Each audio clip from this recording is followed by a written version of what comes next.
probably I'll do a piece called Imbalance. I think that's more apt for the occasion. And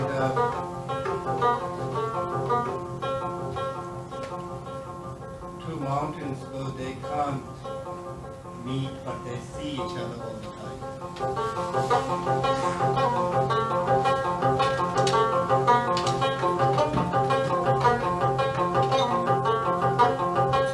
Two rivers, though they can't see each other, but they have the faith to meet at some point.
I feel transplanted to the Himalayas, so I think that's a perfect way to start our panel.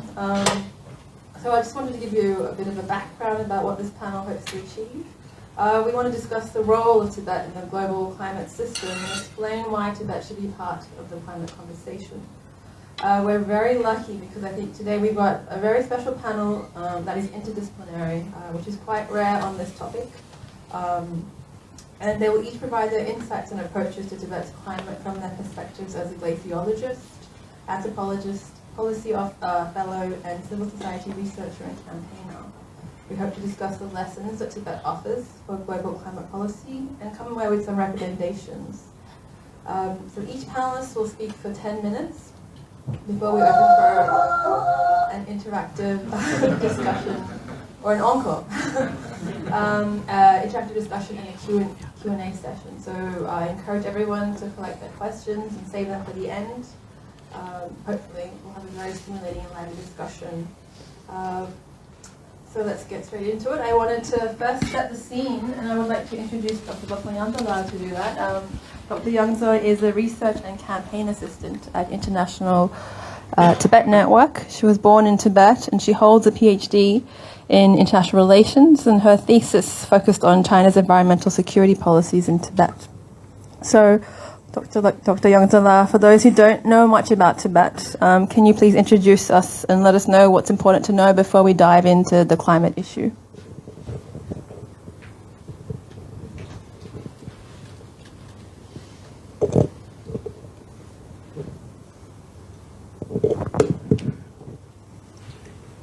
Tashidelek to all.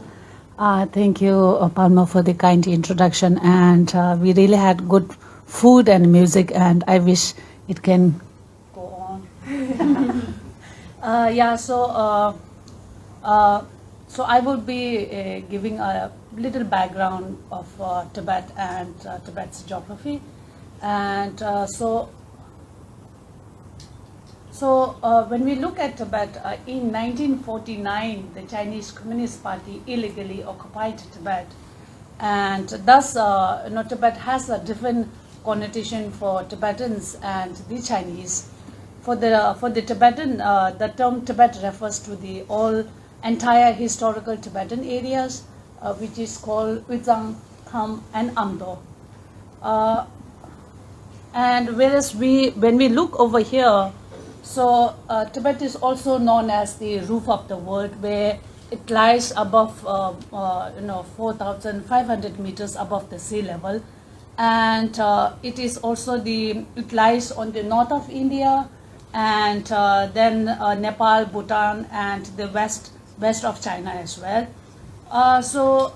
Tibet is the largest and the highest plateau in the world, where it has nearly 2.5 million square kilometers. So that is close to the 2% of the surface of the planet. And whereas it makes the 23% of the Chinese land, whereas Tibet has only 1% of the Chinese population. So for the Chinese, so they call this as the Tibet. And when we look over here, so for the Chinese, the Tibet Autonomous Region, for them, that is Tibet, whereas the parts of the Tibetan areas are included in the Sichuan, Gansu, Qinghai, and Yunnan province.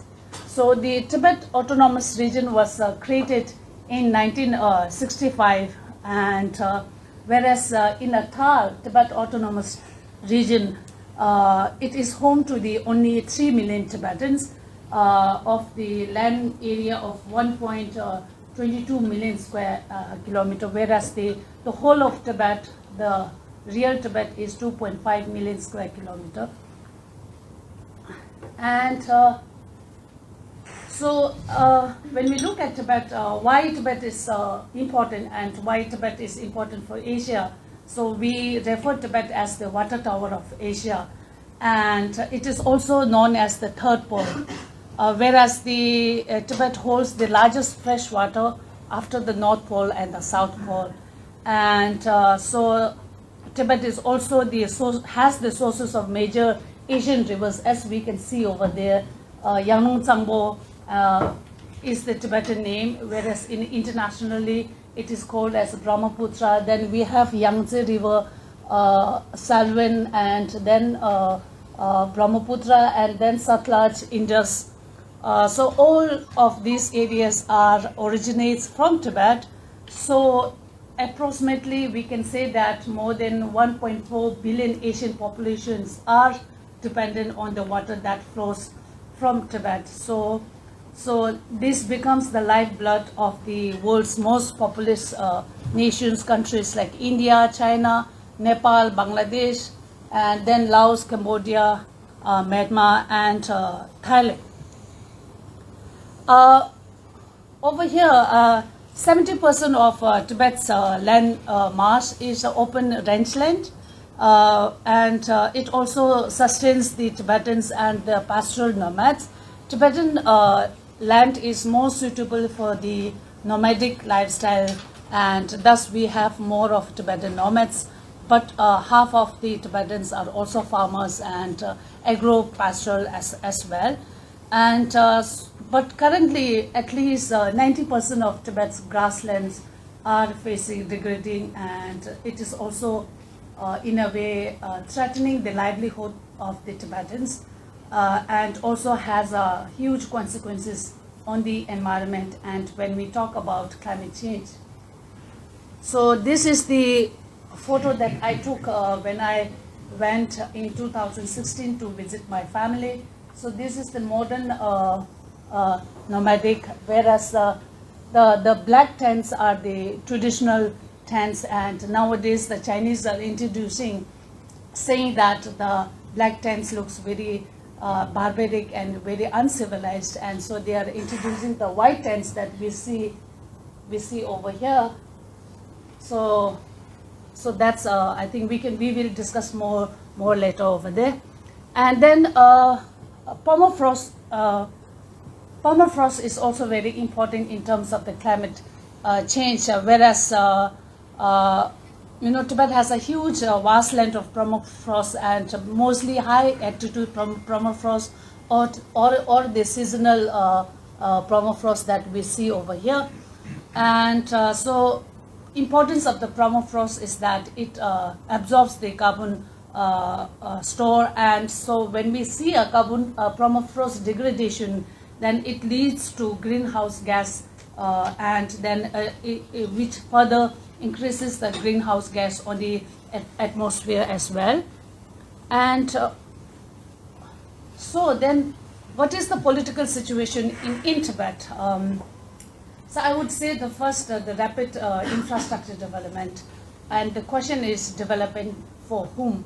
And when the Chinese government introduced development policies, Tibetans are not consulted. And so they invest huge amount of money, assuming that development would gain a legitimacy from the Tibetan people. And when the development policies are formulated, or the environment policies are formulated, there is no inclusion of local Tibetan communities in the decision making. Thus leads to marginalization and exclusion. And so when the Tibetans, they raise voices in terms of environment protection, I would say that, they have some spaces when you have activities in terms of afforestation or cleaning the garbage or waste management. Whereas when you raise a voice against the mining or the dam construction, and which directly threatens the interest of big companies and the Chinese government, then they criminalize and they imprison the environmentalists. The cases like Anya Senda and Kamasamtu clearly shows that the spaces that the Tibetan environmentalists enjoys in Tibet. And I think finally, over here, the freedom of speech and the kind of surveillance is internalized.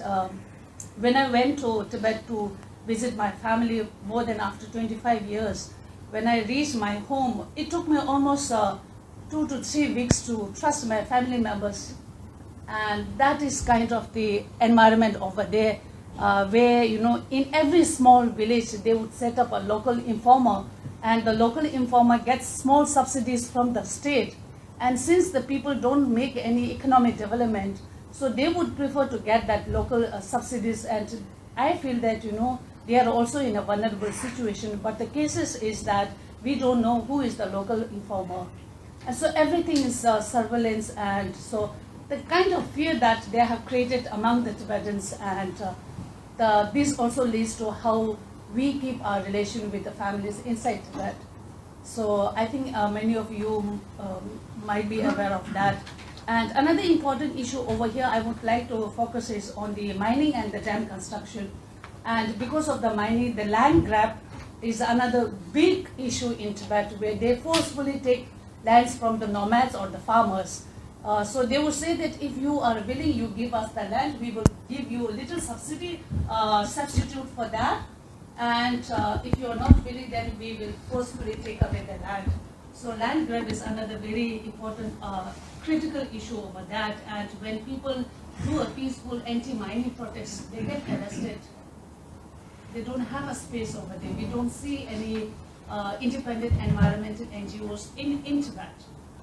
And dam construction, and China has dammed almost all the dams that is flowing from Tibet, whereas China does not have any water treaty or water agreement with any of its downstream nations. So thus it leads to a critical situation not only for the Tibetans but also for the downstream nations. But what I see or witness right now is that the downstream nations are silent. There is no unified stand or voices among the downstream nations. Thank you. Thank you. For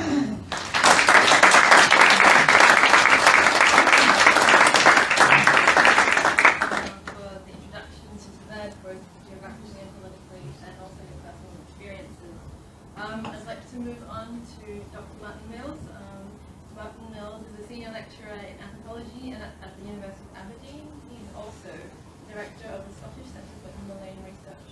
He recently published a great report on climate change in the Third Pole, which is an excellent source for anyone who's interested in understanding science and climate change in Tibet and on the Third Pole more broadly. Martin, if you could just explain to us why Tibet's so important for the global climate conversation. Okay, sure. Is this on? No. No? Okay. At the end. Here. You just need to press. Is it on now? You need to press one more. Yeah, it's working. How about now? That's better, isn't it? Yeah, fine. Thank you. I'll stand up if you don't mind for this, because there are some pretty big pictures on this one. Yes, just as a quick reason for why I'm here, I am an anthropologist, so let me be clear, I am not a trained climate scientist.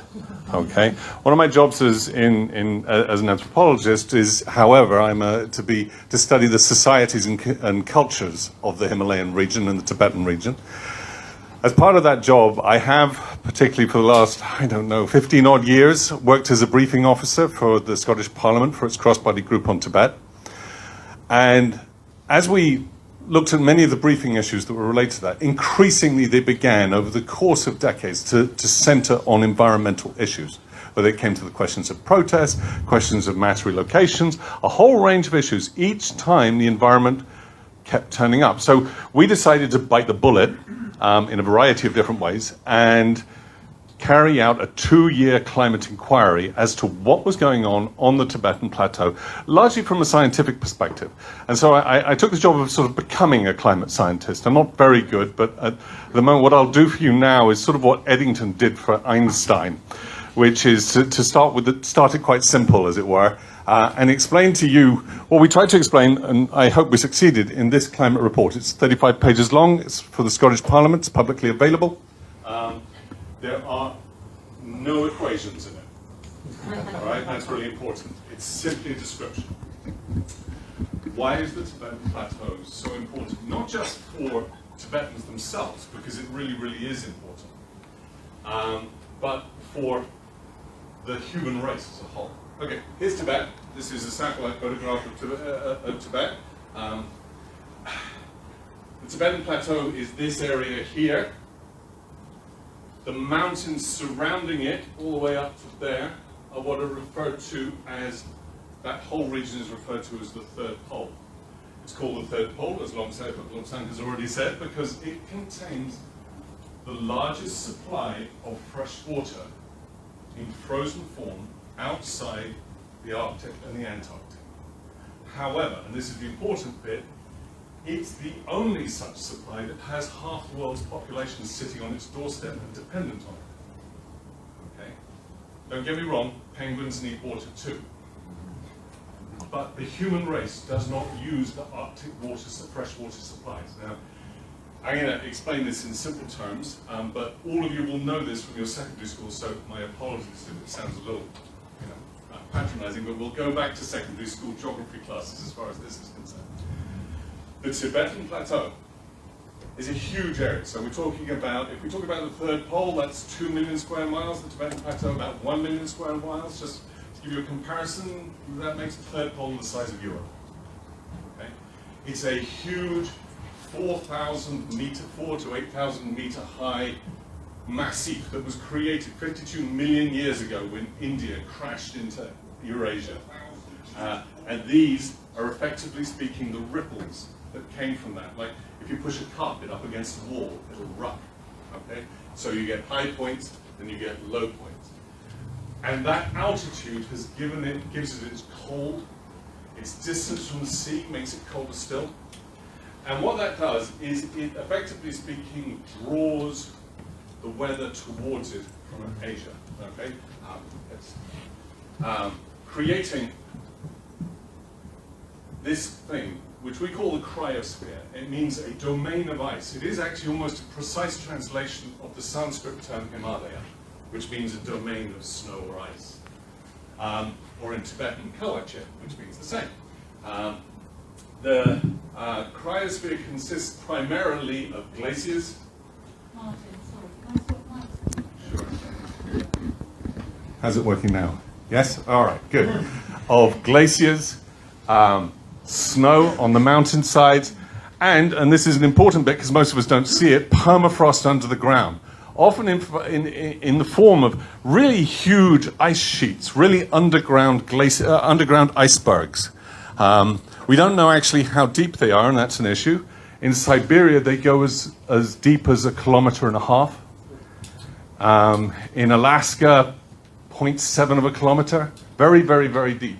Our numbers for it on the Tibetan Plateau are much vaguer at the moment, and that's an important issue for the future. Now, how does that affect us? Well, the simple truth of the matter is the human race depends upon the water cycles that such mountains and high areas create. As you will recall, the sun heats the sea. The water evaporates, leaving behind it salt, which we'll come back to. That is drawn towards, in this case, the Tibetan Plateau, where it falls as snow or rain. It then runs back off into the sea. Now this is important because that's the basis of human existence and civilization. If you don't have that, you don't have cities, you don't have industry, you don't have agriculture, and you don't have people. Because you can't put salt water in a person too much, or they break. You can't put salt water in a machine, or it breaks. And you can't put salt water on fields, or it becomes infertile. So that small amount of fresh water, which constitutes 2.5% of all the water on Earth, most of which is locked up in the poles, that 2.5% is what we all, wherever we live off. Now, our puzzle is really this. When it comes to the Tibetan Plateau and the Third Pole region, it is the major nexus of almost all water cycles in Central Asia. Whether or not it's the Indian monsoon, whether or not it's the East Asian monsoon, or indeed the winter monsoon coming down from the north. That huge block of cold rock at the center of Asia that we call the Tibetan Plateau and the Third Pole are the center of almost all of them, which is why it creates all of those rivers. Because while it turns up here, it freezes. And because it freezes, those rivers that come off it are fed by trickled water, fed by gradual meltwater throughout the rest of the year. If they didn't come from the frozen ice, you would only get water in those rivers when it rained, when there was an Indian monsoon, when there was an East Asian monsoon, or when there was a winter monsoon. Okay? what the Tibetan Plateau as a cryosphere does for most of the human populace, almost half of it, what it does for all of it is it allows cities to give water to their populations. It allows them to run the industry that makes almost every machine actually in this room, probably, and it allows the crops to be harvested roughly twice a year. Okay? If that wasn't the case, then to begin with, you'd only get water some of the year for all of those purposes. And when it happened, it would come in a deluge. That's what monsoons do. So you'd have floods rather than fields. Okay? So this is the crucial function that the Tibetan Plateau provides that allows there to be half the world's population there in Asia. Now, I hasten to add, this principle applies wherever you have a continental landmass with mountains in it. 65% of the water that feeds California comes off the Sierra Nevada meltwater. Okay? This is what keeps our cities going. It doesn't matter how advanced Silicon Valley is. At the end of the day, it needs a mountain. In the Asian context, those major rivers all have meltwater zones and watersheds that feed off of this. Now, I hasten to add, it's not required for all of it. There are some nice bits of, for example, southern China, here where then you'll get rain a lot of the year. But there are large slabs like northern China here, where the Yellow River is already beginning to falter, and actually more than falter, it's really unstable. The Indus over here is already beginning to destabilize, and that feeds Pakistan and the Punjab, India's major breadbasket. All of those areas begin to destabilize. If you lose the water tower, you lose water to almost all of Asia for a lot of the year. Now, that is 225 million people in this area, 1.9 million people within these watershed areas, and really about 4.1 million people that depend upon all of that for their food in the first place, which for many of us is the food in our supermarkets. It's the rice, it's the wheat, it's the bread, it's the barley, it's the peas, it's all of those things being produced that give us the life we have. And that is why the Tibetan Plateau isn't just important to Tibetans. It isn't just important to everyone in Asia. It's important to everyone.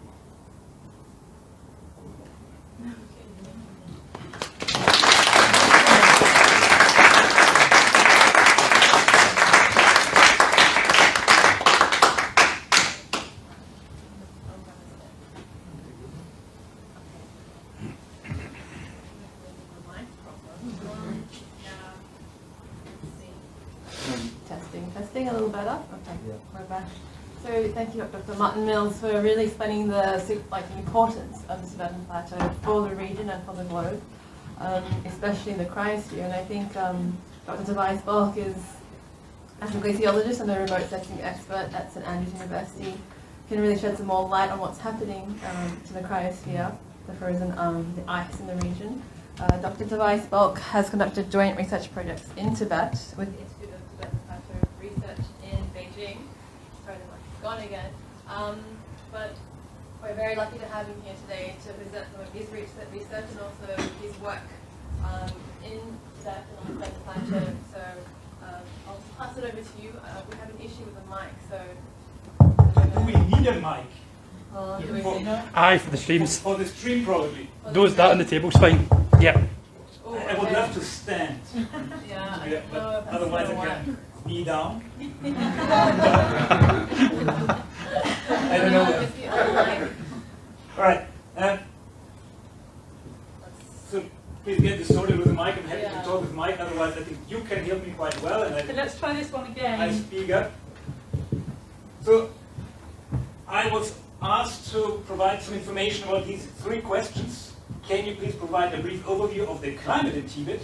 What is changing in the regional climate and what are the impacts on the cryosphere on the Tibetan Plateau? how is climate change impacting surrounding countries and regions. What I forgot to say, touching a little. Good evening to all. It's really a pleasure, it's an honor for me being here and presenting more scientific results. We had an excellent introduction, so let's go a little bit more scientific. But I simply want to highlight here, you have heard about this vast area, and you can see it very clearly on a topographic map of the world. And what this causes, because it is so high in altitude, you see here, this is the temperature, average temperature in January, it's basically polar temperatures, so really, really cold.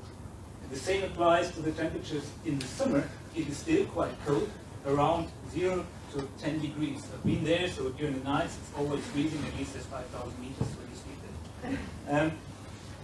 It was said, but it's really important to highlight once again. So we have here the interplay between the westerlies and the different monsoons. Oh, I have the mic now.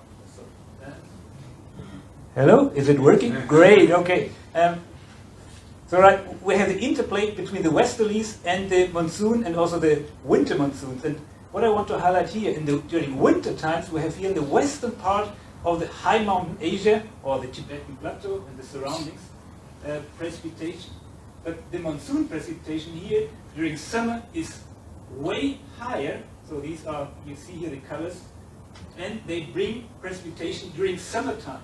And this is really important to keep in mind. I completely agree that the cryosphere regulates the water flow and it's a reliable water flow, but we have really the runoff from cryosphere is most important where we have no precipitation during summer, because we have basically the precipitation from the westerlies during the winter time. The classification of Tibet is quite nicely also illustrated by the vegetation, where we have here alpine meadows, we have here the alpine steppe. So here it's very cold and dry. What I also want to emphasize here, you might see these tiny black dots. These are weather stations. And you might don't see anything here. And that's actually true. We have one weather station here, maybe one here, and that's all about it. So we only rely on these few stations to know about the climate on the Tibetan Plateau and modeling products. Regarding permafrost, this was already mentioned. Here I also want to highlight where here the Qinghai-Lhasa railway, where we have quite a lot of information. Apart from that, only very, very few information on the ground. So this, all the knowledge what we have depends on modeling and remote sensing. The temperature changed on the entire globe, but also on Tibet. You can see here there's a clear increase, at least since, or accelerated since the 1990s, 2000s. It's not homogeneous over the region. It is increased over the Tibetan Plateau. Why, I can explain, but not in 10 minutes. The presentation overall, there's a variable picture, so it remains more or less stable, but again, I want to highlight that in the western part, due to increasing westerlies, there was more precipitation, while in other parts the precipitation decreased, so it's quite variable. This has a huge impact on the water availability and also the cryosphere. Just some measurements regarding permafrost. So the ground temperatures increased along with increasing temperatures. The active layer, so the seasonal thawed part of the ground, is increasing due to increasing temperatures. And there are some other measurements which all confirm that permafrost is thawing and the ground temperatures are increasing. What does this do to the cryosphere? We have now, due to remote sensing, the knowledge about every single, or almost every single, on the Tibetan Plateau, on the globe basically, how it changed since 2000. And what you see here is a very typical picture. We have some regions in northwestern Tibet, western Kunlun, where we have actually balanced budgets, so even increasing mass of the glaciers. But on the vast majority, specifically the Himalaya and the eastern Tibetan Plateau, we have significant shrinkage and wastage of glaciers. A recent publication was published which looked in detail about the changes since 2000, and this shows here the blue spots are those where we have gaining mass. Why, I can explain in detail later in the panel.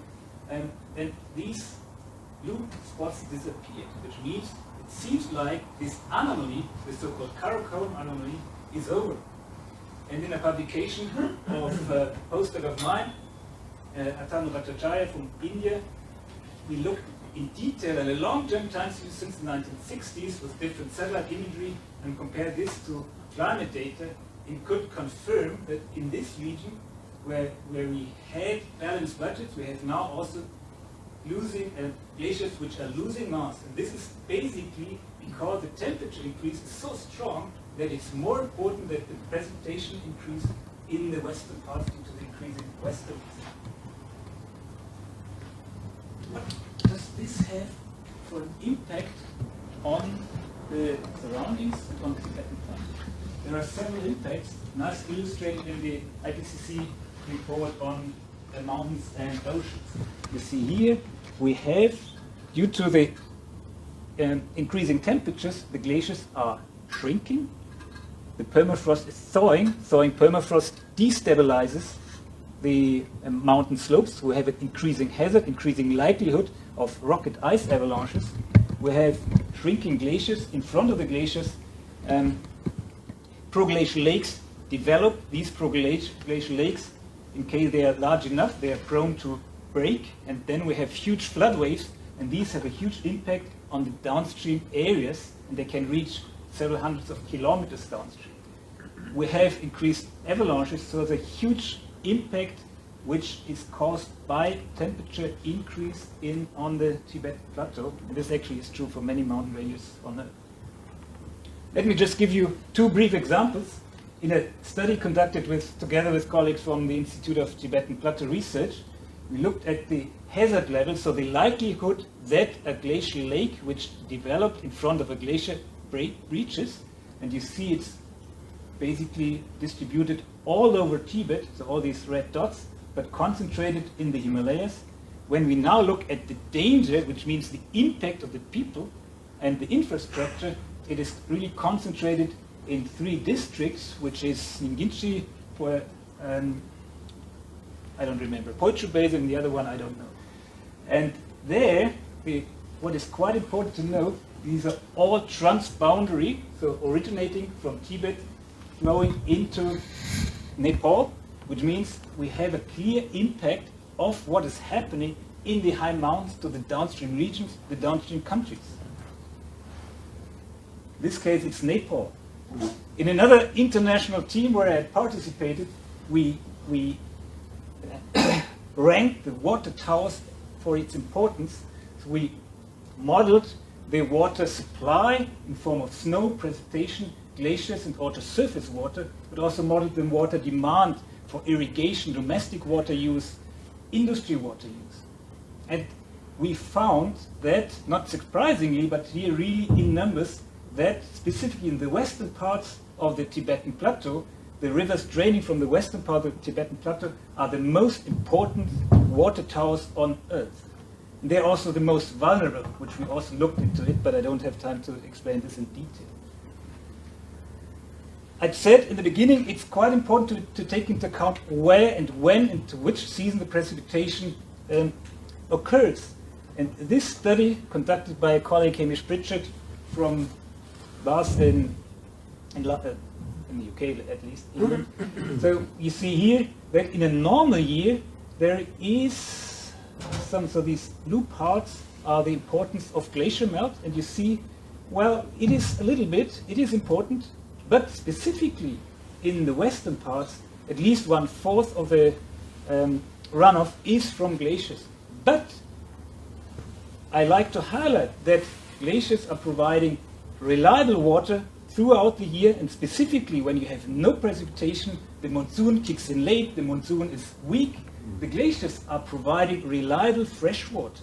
And then the glaciers are also of high importance in the Brahmaputra and Ganges rivers, where during a normal year the glacier runoff is not so important.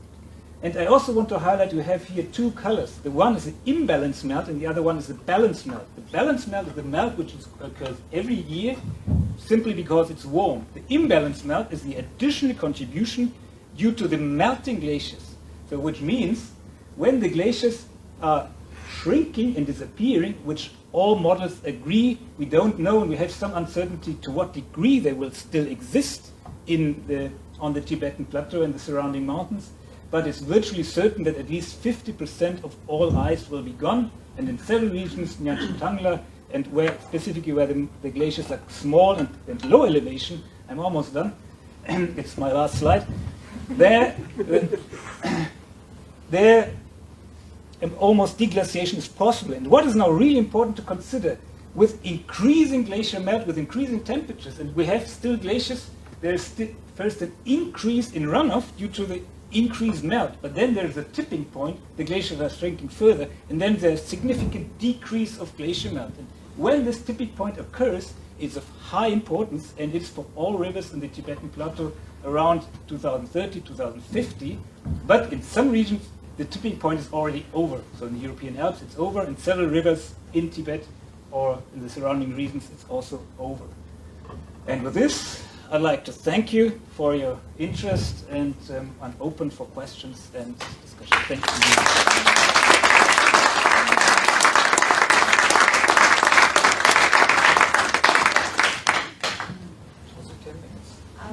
Perfect, it was perfect. Okay, just great. a little over, but that's okay. I'll use this mic because we're having issues. So thank you, Dr. Tobias, for the really comprehensive, I think very macro scientific view of what's happening on the plateau.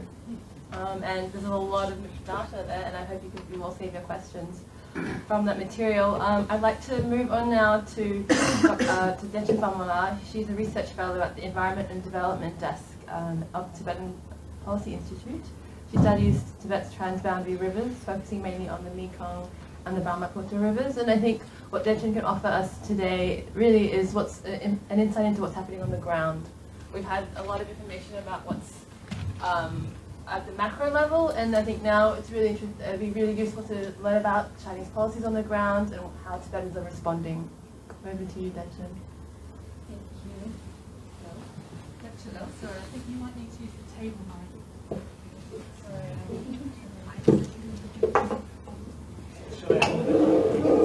Thank you. Yeah, thank you.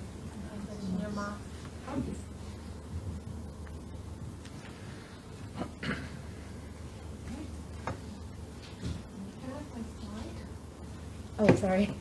No.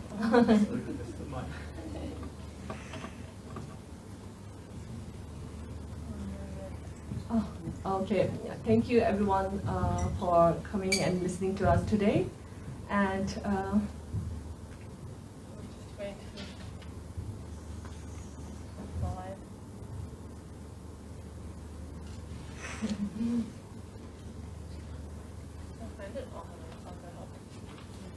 Do you know how to make this full screen, Palma? Because this is on PDF instead of. PowerPoint? No. Yeah, so is there a full screen button? Oh, it should just screen. Why is it not screening? That should maybe just start and then we'll fix it. The other one didn't screen until I clicked. Okay, so I want to show the outline of my presentation. Actually, it's fine. So actually, I have divided my presentation into 3 broad topics. And first, I'm going to talk about the climate change and its impact on the ground. And for this, I will propose a case study which was done by Professor Iain, and that place, where he have done his research, is his own hometown. Okay. Having tech issues today. Okay. So this would be the next slide, right? Yes. Not working. It's not going. I think it's because of video. Okay, that's all right. We'll fix it. Just keep going and just. Okay. Yeah. So first I will talk about the climate change and its impact, and then second I will talk about the Chinese rangeland management policies, and which has led to the further degradation of Tibet's environment. And then finally I will talk about and give you an example of how local Tibetan on the ground they cope up with the changing climate and with the changing policies of the Chinese government. So that would be basically the layout of my presentation. And so to begin with the climate change and its impact, actually the global climate change is universal. It's effect everywhere, not only on Tibetan Plateau, but the Tibetan Plateau, the temperature in Tibetan Plateau is increasing And as compared to other region, Tibetan Plateau is warming twice than the others. And as the ice, like Professor Martin and Professor Tobias, they have mentioned before that in Tibetan Plateau there are thousands of glaciers, but all these glaciers, they are melting at rapid rate. And when these glaciers and this permafrost, when they melt, this would be the outline of my presentation. So I'll go back next, and I'm going to talk about the case study of this particular lake. And so as these glaciers and the ice melt, it goes into a lake, and those lakes are, most of the lakes in Tibet are, it's a close closed basin lake. So from with the research from the many scientists, it has been found that since 1970 to 2010, total lake in the Tibetan Plateau has increased by 34%, and with the most expansion occurring in the central northern plateau at a faster rate after the 2000.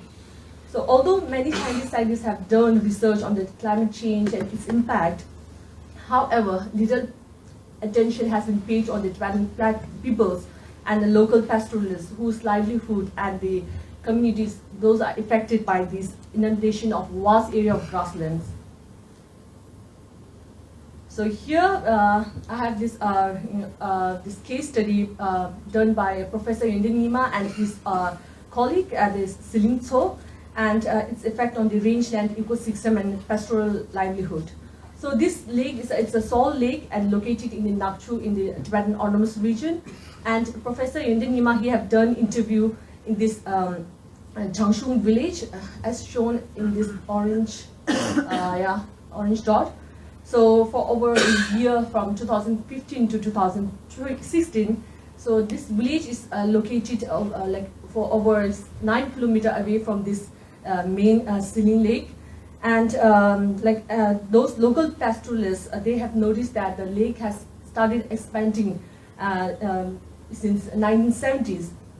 However, this this expansion of lake didn't affect until 2003.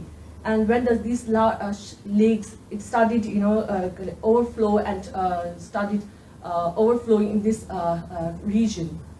So this picture, it was taken from it's a Google image and taken in the year 2003 and then 2004. And you can clearly see that, those are the frozen image of frozen lake, and in there's one black dot over here. So from that main lake, those water, it started flowing into another lake nearby. So with this, this led to the overflow of the one lake and started creating this one extra lakes over here.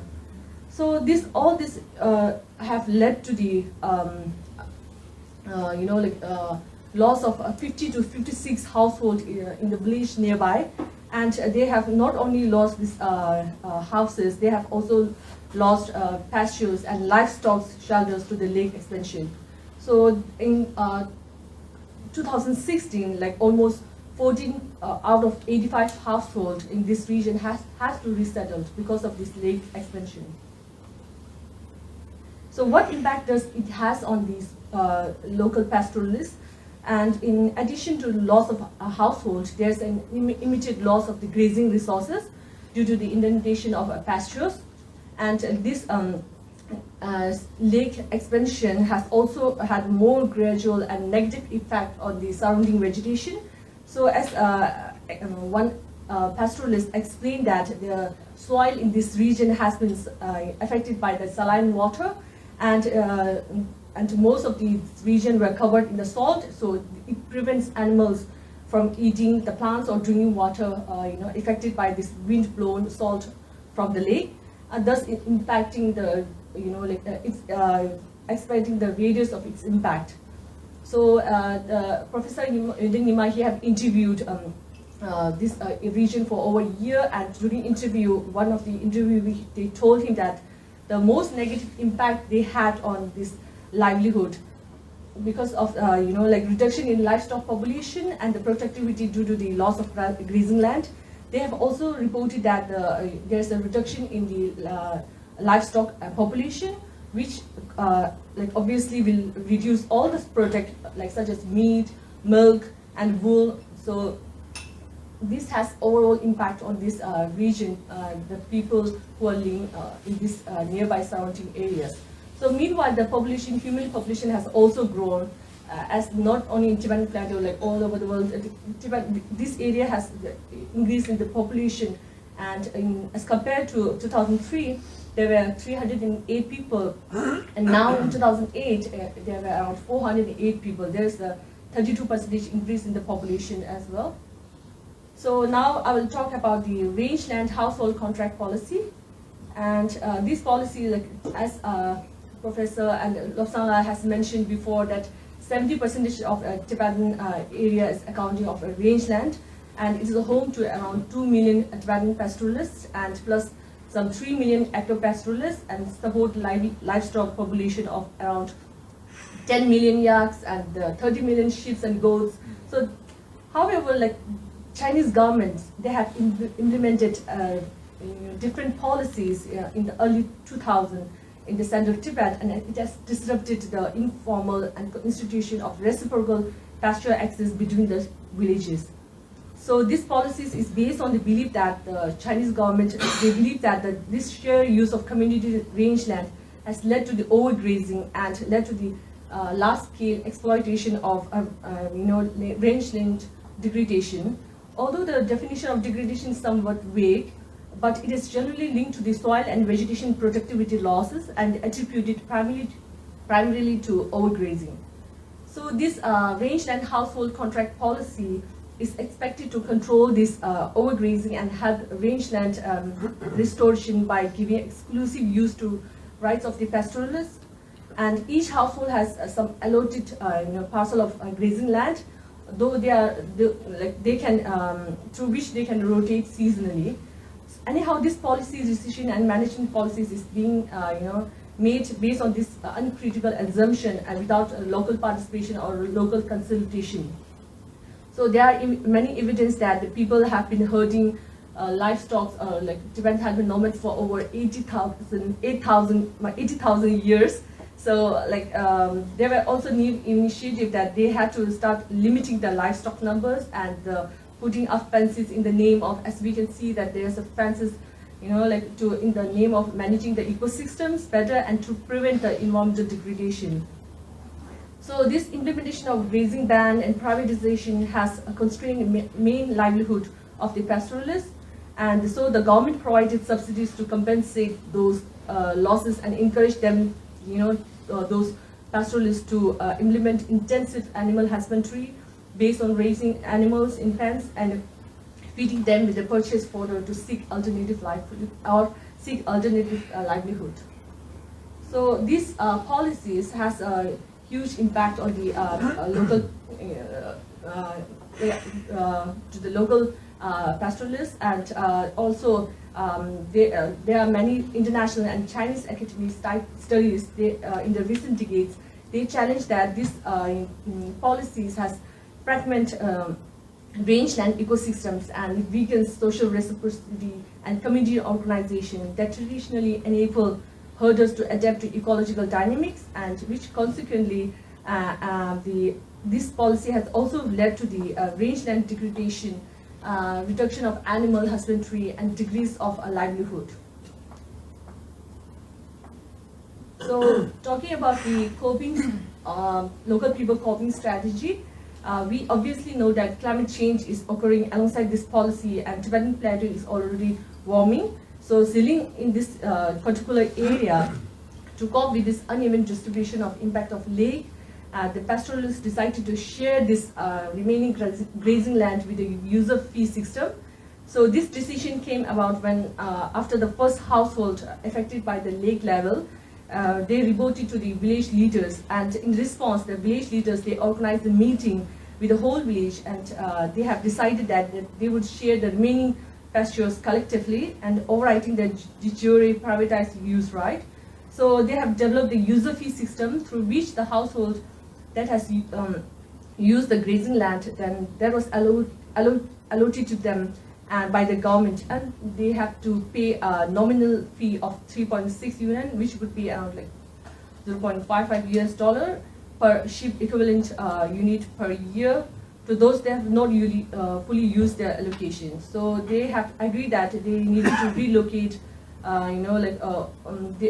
They agree to help each other, and they need to relocate from those people who are affected, and they have agreed that the people who wants to relocate, they can relocate anywhere in these villages.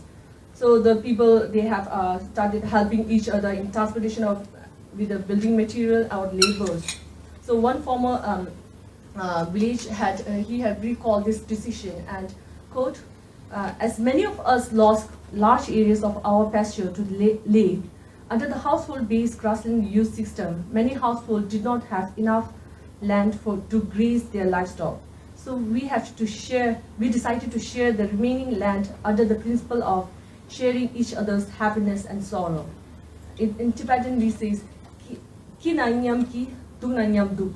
While if the government provides compensation for the lost land, we all will share it, as sharing and helping each other is part of our pastoral culture.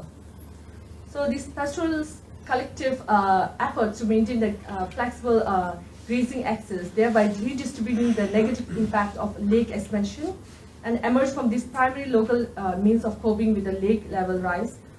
So although the current grassland compensation policy that seeks to reduce livestock grazing on the plateaus, unintentionally helping this pastoralists and on the around the lake ceiling. So to conclude with, I want to reiterate that climate change is affecting the social and ecological system. For the successful adaptation and mitigation to be possible, Chinese policymakers should consider the importance of local ecological traditional knowledge and community-based resource management institution. And also to understand the potential future threat of global climate change, it is crucial to understand the Tibetan Plateau, and which is on the front line of climate change. Thank you.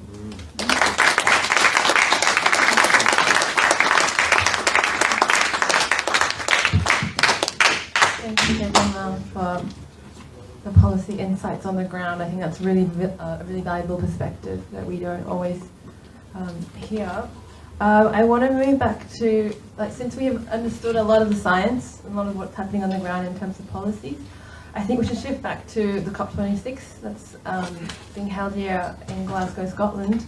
I want to talk to Leslie Underla and ask her really what can be meaningfully pursued at the grassroots and institutional level for Tibet, and why would COP26 be important for Tibet? What can be achieved?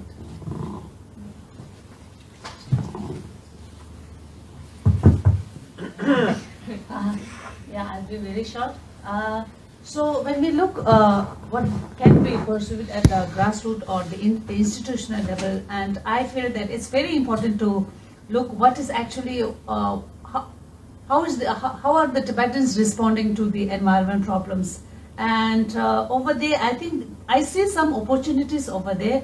So one is the religious figures. They play a very important role in terms of environment protection, and Tibetan people, they really respect and listen to them. And recent years we have seen religious figures and also the monasteries and nunneries taking environment protection initiatives, and so I say that's a very great opportunity for the environment protection. And another, when we look in the government institutional level, we have Tibetan cadres over there, and at the lowest level of institution, there is some kind of autonomy over there. So I feel that if the Tibetan cadres, they take environment protection as equally important as the economic development, so there are also chances of having a grassroots initiative in terms of environment protection. Second, I would focus on environment education program. I feel that we need more translation of environmental laws, or more translation of Chinese environmental laws in Tibetan language, and also create short videos where Tibetans can understand and then distribute as much as possible. And not only in one Tibetan language, we have lots of regional languages such as Amdo, Khamke and Uike. So that would also allow, I think, would really help in terms of mitigation and adaptation of the climate change. And then legal assistance is also another important, though, there is, it's very difficult to find spaces in Tibet, but maybe I think the through court or the legality would be one small space where you can find, in terms of when we go in terms of environmental protection or such as the anti-mining. So if you could find a Chinese lawyer and then, ask the government in terms of the law, then there might be some spaces where, in terms of stopping the mining and stopping the big companies coming in Tibet. And then fourth one, civil society also plays a quite important, though it's very difficult to find independent environmental NGOs in Tibet and also in China. But then we have some international environment NGOs like WWF and the Chinese environment NGOs like Friends of Nature. Maybe we could approach them and then find a way and then help or also support the works of Tibetan environmentalists in Tibet. And another is that urbanization is a huge project that Chinese is taking this project is taking place in Tibet. Thus, I think we should de-romanticize the urban life and promote the village life and help the Tibetan nomads and the farmers to improve their livelihood. Whereas my family in Tibet, they are farmers and they grow barley. And nowadays, the younger generations and the Tibetans, they prefer to eat rice, and the farmers don't make, they don't make any profit in that. So the farmers basically, it's all it's all sustainability over there. And when I saw that, they would just store the barleys in their storehouse, and so there is no government initiative over there. And I think in the rural areas we have a opportunity to help the Tibetan farmers and also nomads to improve their livelihood. And then finally, internationalize the Tibet climate crisis issue is a great opportunity over there. And the final question is about the relevance or the importance of the significance of the COP26. Tibetans are the front line of the global climate crisis, and thus respecting the human rights, environment protection, and is the human rights of every individual. And thus, but what we see in Tibet is there is exclusion of local Tibetans in the policy making, exclusion of local Tibetans in the implementation of the policies. It's the very undemocratic top-down policies. The Chinese people who sit in the Beijing makes the policies for the Tibetans who are in the nomads. So thus I think inclusion is very important, and we see lots of exclusion of indigenous pastoralists in decision making. And then the Tibetan pastoralists, as Dejan talked about, has a rich traditional knowledge in terms of climate action and practices and belief systems. And this is very much influenced by the Buddhism and the Burn religion. The religious beliefs plays a really huge role in terms of protection of the environment by the Tibetans. Such as in the 13th Dalai Lama, he introduced the degree of wildlife conservation, and also in the 15th century we have this policy of sealing the hills and the valleys. In Tibetan we call it Rigyalungya Domba, so where they seal, and then that's also very good practices. And then religious belief system in terms of the deities and demons. And we believe that Tibetans believe that the mountains and lakes and river sources are the places of various transnational deities who protect the Tibet. So if you pollute that, so the deities, also you are having the deities, and so thus, in terms of these belief systems, people, protect the environment and then protect the river and the mountains. So that I think NDC also plays a very important, though the Chinese government submitted the NDC National Determined contributions recently, but the question is whether China has consulted the local Tibetans when they formulate the NDCs. And then there is no, personally speaking, I feel that there's no space for colonized people like Tibetans. Right? There's no spaces for us in the COP26. And I feel that we are unrepresented in an unrepresented place where, when we talk about local communities or the indigenous people, Tibetans are not represented over there. And that is, I think, a big challenge that we face, and the international community should also think about that. And,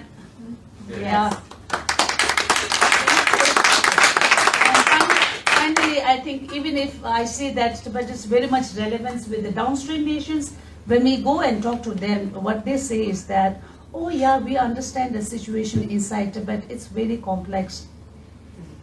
So even if they are impacting the, the climate crisis in Tibet is also impacting their people, I don't know, I mean, they are not speaking up.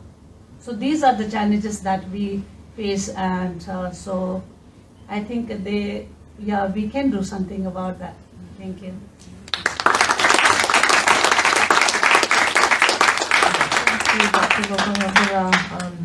I think this is the perfect time to open up to the Q&A session, and I think I might just quickly kick it off with just 2 quick questions and very quick responses so we can open up to the audience. Just briefly, what do you think are the lessons that Tibet offers for global climate policy? And if you could give just maybe 1 or 2 recommendations for how we can respond to the climate crisis in Tibet. Really brief so we can open up to the rest of the audience.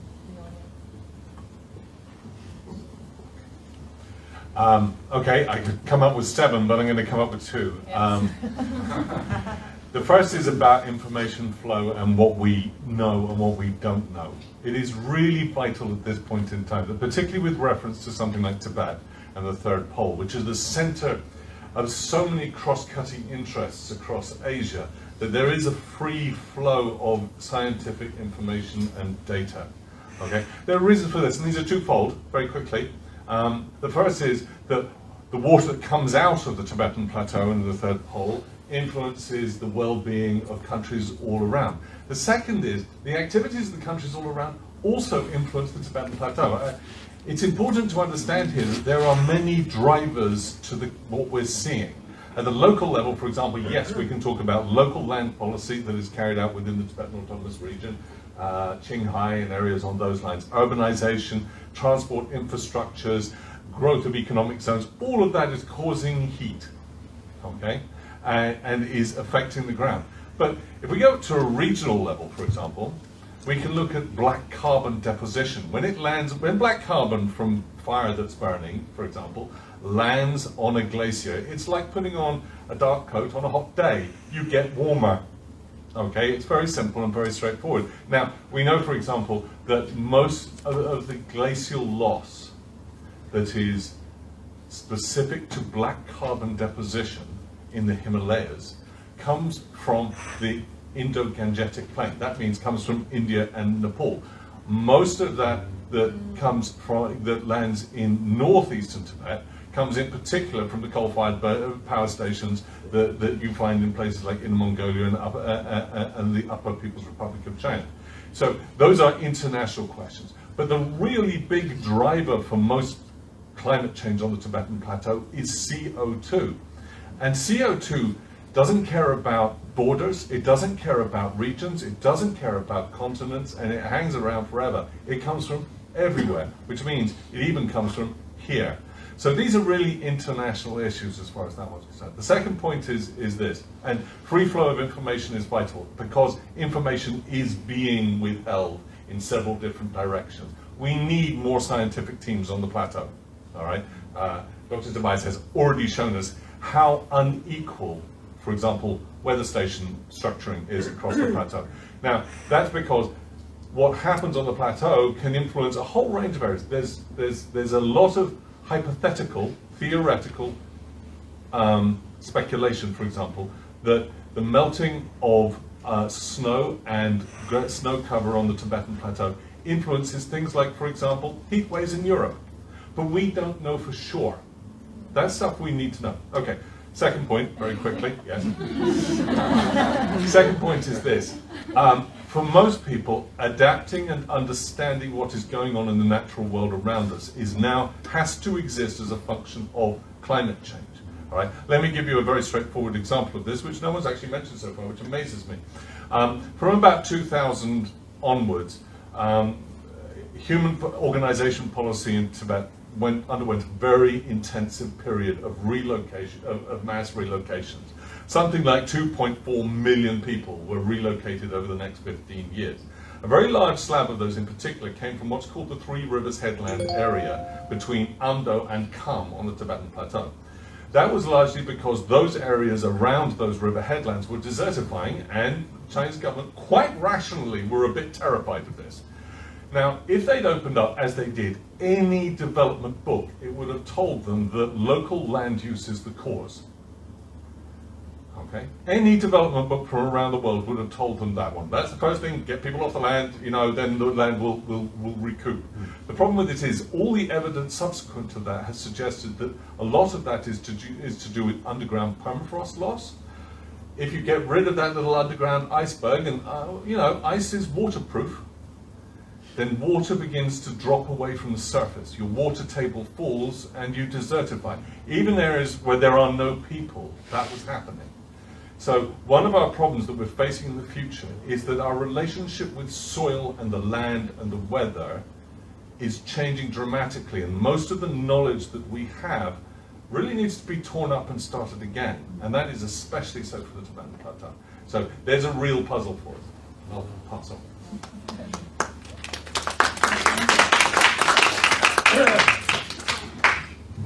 Well, I'll keep it very brief because you have touched upon what I said. Basically, what I want to emphasize on is that there is lots of things we have known during the last couple of years. We know much more about glaciers, we know much more about runoff, and we have now really better modeling, we have better remote sensing.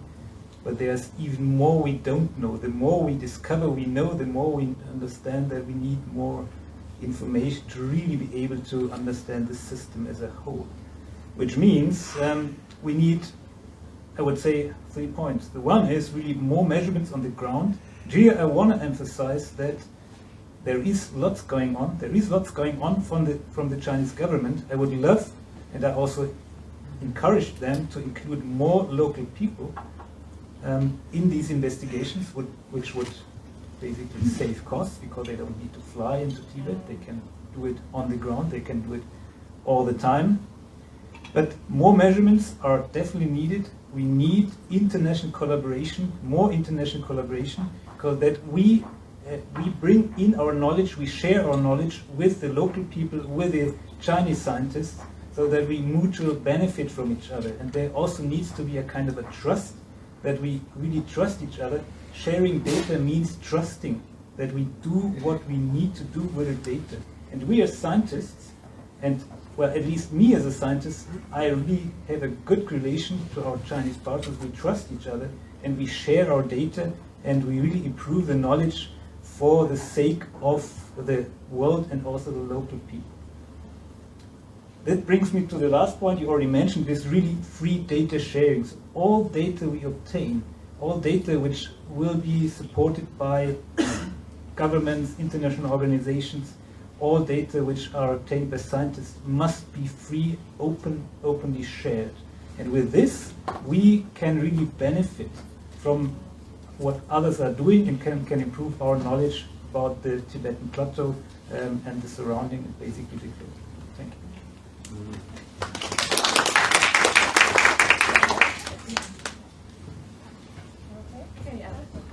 I'll just briefly, okay, so I want to, we urge the world leader, by coming here and, we urge the world leader that Tibetan, as we have heard before, the Tibetan Plateau is very important, but there is hardly any discussion or any negotiation on the Tibetan issues, Tibetan plateaus, so that we urge this world leader who have come here and gathered here to make Tibet center to any kind of global climate discussion. And then secondly, like as a professor have mentioned before, that like Tibet, they in IPCC or not UNFCCC, they should send an independent scientists or independent researchers to the Tibetan Plateau and do research over there, what is really happening on the ground and how it's impacting, without having any kind of Chinese influence. So that's what we really urge and want the world leader to work on. Thank you.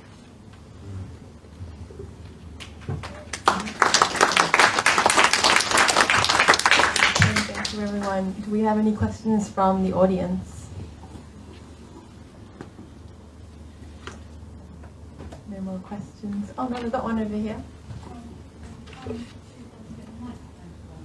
Could you please introduce yourself briefly and then pose your question? Thank you very much, Yves Lador. I work as a consultant, and I want to come. First of all, I wanted to thank you, Professor Melt, for the report you did, which I think is a quite important first step scientifically. And I'd like to go a bit further in that, because here we are in COP26, but I mean, there's a process to be followed.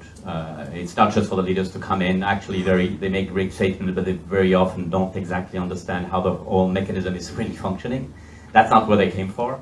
You have a lot of things behind. And basically, if ever we're going to have a serious discussion, what is done by the science and what comes out of the IPCC is crucial. But for the IPCC to take up any issue, it means it has to be studied before. The IPCC does not do any study. I'm always repeating that, and people think I'm a denier. I'm not a denier. IPCC does not make the studies. IPCC made a synthesis, which the science is doing, which goes back to your different institutions as universities. Do you have any more global strategy as scientists, precisely to see how, because you're talking about the free flow of information, that's not basically where the trend which is developing today. We rather see problems and having increasing problems of scientists or even scientists' family being threatened because researchers are doing researches, and not only in Asia. I mean, this is a global trend. So I'm wondering, what is the strategy that you as universities are doing, focusing on the whole of the third pole, so that we have a stronger view of these issues that can be put on the table? Because at least there's one thing that we have in our hands, is what comes out of the IPCC once they do the synthesis. It's on the table, and in UNFCCC this is not renegotiated or rediscussed. So if ever we want these issues to be in the political negotiation, it has to go through this path. So I was wondering, for your institutions, what is the strategy that you are following? Thank you. Sorry, I was perhaps a bit long. Okay, thank you for that. That's a great question, because I've got a direct answer to it. The reason why we produced that report was because one of the things the IPCC tend not to do is produce what we would refer to as regional assays. Okay, now regional assays is basically speaking where you take all the scientific data and say what will happen and what is the consensus of what is going on, what will happen in a particular area or place. Now actually, if you read most IPCC reports, they are thematically rather than place-oriented. Okay, sorry to be technical here, but what they basically speaking so is, let's look at general glaciological events, let's look at general permafrost events, and here are lots of examples. What we sought to do there is to say, let's just take this area here, which we were terribly interested in, which was Tibet, and say, if you put all of that interdisciplinary work together, what consensus does it produce? Now, actually, that's really important, and I would argue that's actually the most important free flow of information stuff, because that's then not just talking about what is going to happen in a particular place. You're also talking about what local political leaders know is happening already. Let's take something like the Chinese government. The Chinese government are intensely aware of the enormous environmental and climate change issues that they are facing across the board, all right? The Chinese Academy of Sciences in particular, which I hasten to add, and I'm going to follow up with Tobias here, is generally full of good, honest scientists doing good, honest work, okay? Let's be really clear about that. They are intensely aware of that, but you aren't going to understand what China is doing politically with reference to COP26, 27, 28, whatever, or America is doing, unless we have a free sense of what that implies for everywhere in the world, actually, for climate change as well. Because if you don't understand that, you also can't anticipate, for example, mass human migration. If you're going to expect that that's going to happen from somewhere like Pakistan, for example, because the Indus River dries up, and you know that that's going to happen over the next 20 to 30 years, you can plan. And I'm sorry that that's not mitigation, that's called adaptation. These are things which we know almost certainly cannot be stopped. They're part of the train wreck that is already going on, as it were. So the regional essay business is a crucial component of that. Most of us, I mean, you can probably sit there and say, you know, how many people in this room, for example, are aware of the climate future of Europe? Of Scotland. How many of you are aware of that? Because regional essays aren't often done. And it seems to me, particularly at the moment, sorry to continue this, we are moving in climate change terms from a sort of state where there are initial clear climate change results to the point where at a macro scale they are beginning to interact with one another in often unexpected ways. Okay? The way, for example, in which glaciers melt and permafrost melt produce results that actually contradict both of those models. You have to integrate the models together to understand what will happen to your water in the end. Okay, so the minute you get into those, how those two things are found together in a single place, the minute you need those regional essays. We really don't have enough of that. And to be honest, I think the IPCC could be doing a better job here.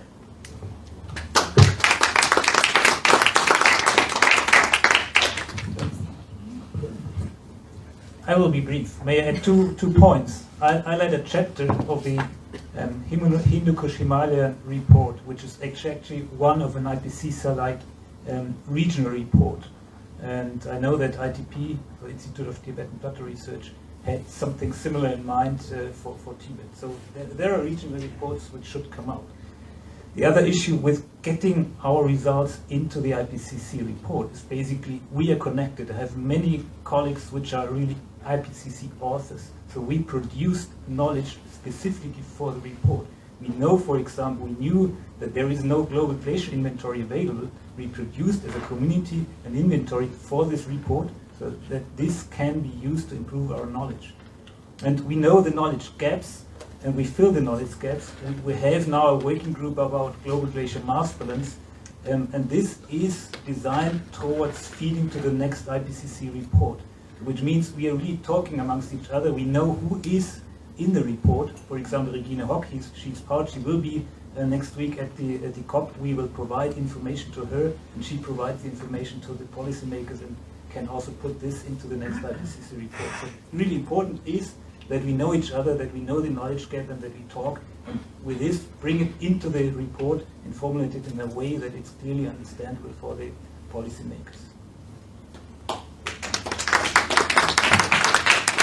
Thank you very much for the very stimulating question. We've got one more question over here as our last one. Yep, thank you. My name's Iain from Independence Live. One of the questions come in from the audience. Margaret McGowan's asking the panel, do the panel feel that Tibet could make all the decisions regarding their country and the impact of climate change?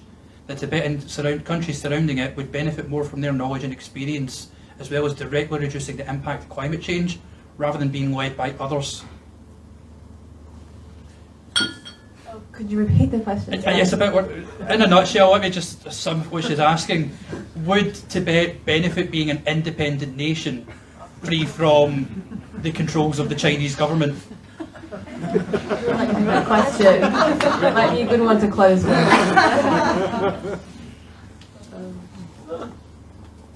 Yes,